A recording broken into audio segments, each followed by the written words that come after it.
Masalah infrastruktur menjadi salah satu hambatan industri manufaktur Jepang di Indonesia.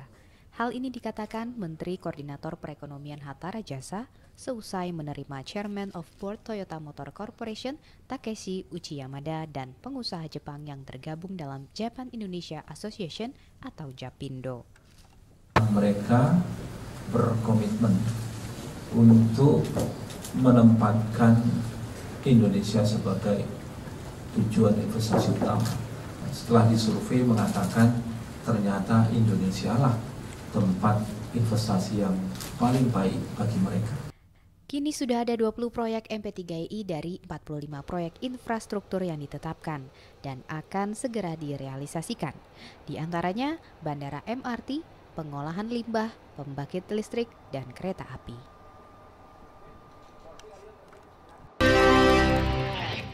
Toyota Motor Corporation telah memindahkan basis perakitan mobil Vios dari Thailand ke Indonesia. Namun menurut mereka, harga komponen lokal masih kalah bersaing dibandingkan dengan Thailand. Menjawab tantangan ini, Menko Perekonomian Hatta Rajasa menjanjikan akan melakukan pembenahan agar perusahaan manufaktur komponen lokal dapat lebih kompetitif, terutama dalam menghadapi persaingan bebas terkait implementasi masyarakat ekonomi ASEAN. Tadi saya berjanji untuk mensupport perusahaan-perusahaan lokal Indonesia agar mereka lebih bisa kompetitif. Beban-beban logistik yang membebani juga harus kita pikirkan. Krisis pangan sudah di depan mata. Untuk itu pemerintah tak tinggal diam. Menteri Koordinator Perekonomian Hatta Rajasa menegaskan ketahanan pangan harus menjadi agenda utama pemerintah dalam memenuhi kebutuhan pangan di dalam negeri.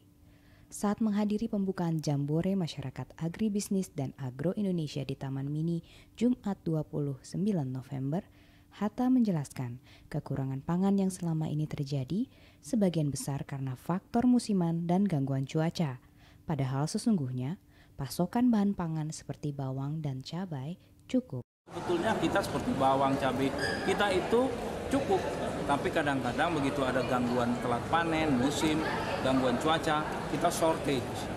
Nah ini yang harus kita jaga. Untuk itu, Hatta mengingatkan supaya tetap konsisten dengan Bukit Tinggi Plan of Action yang menuju swasembada pangan dengan 5 prioritas. Prioritas ini diantaranya beras, jagung, gula, kedelai, daging, dan sapi.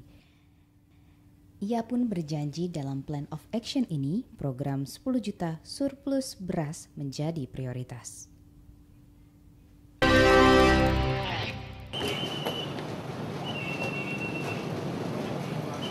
Gubernur DKI Jakarta Joko Widodo kembali berduet dengan Menteri Koordinator Perekonomian Hatta Rajasa. Kali ini mereka bertugas meninjau bus baru Transjakarta. Keduanya terlihat kompak mengenakan kemeja putih menuju lokasi kedatangan bus baru Transjakarta di Tanjung Priuk, Jakarta Utara. Tanpa pengawalan forrider, keduanya berangkat melalui halte Sunter Kelapa Gading menggunakan bus Transjakarta dan tentunya membaur dengan masyarakat. Hatta dan Jokowi kemudian tiba di halte bus Transjakarta Permai Koja. Kedatangan kedua pemimpin negeri ini langsung disambut antusiasme masyarakat. Kekompakan Hatta dan Jokowi juga terlihat beberapa waktu lalu saat keduanya sempat bersama-sama menuju Universitas Indonesia Depok menggunakan kereta rel listrik.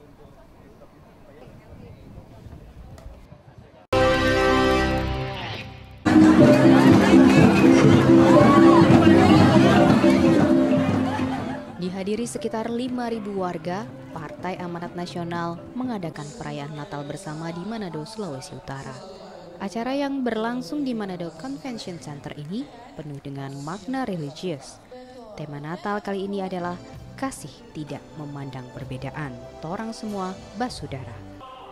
Saya ingin mengajak kita dalam semangat Natal ini sesungguhnya memahami itu, bahwa dalam perbedaan itu sesungguhnya kita memiliki nilai yang sama, berbuat kebajikan, kebaikan, kedamaian, kecintaan di muka bumi ini, apapun latar belakang dan perbedaan itu, karena justru itulah kekuatan kita sebagai bangsa.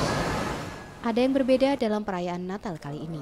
Selain dimeriahkan oleh para artis yang juga simpatisan partai, perayaan Natal kali ini juga menampilkan musik kasidah.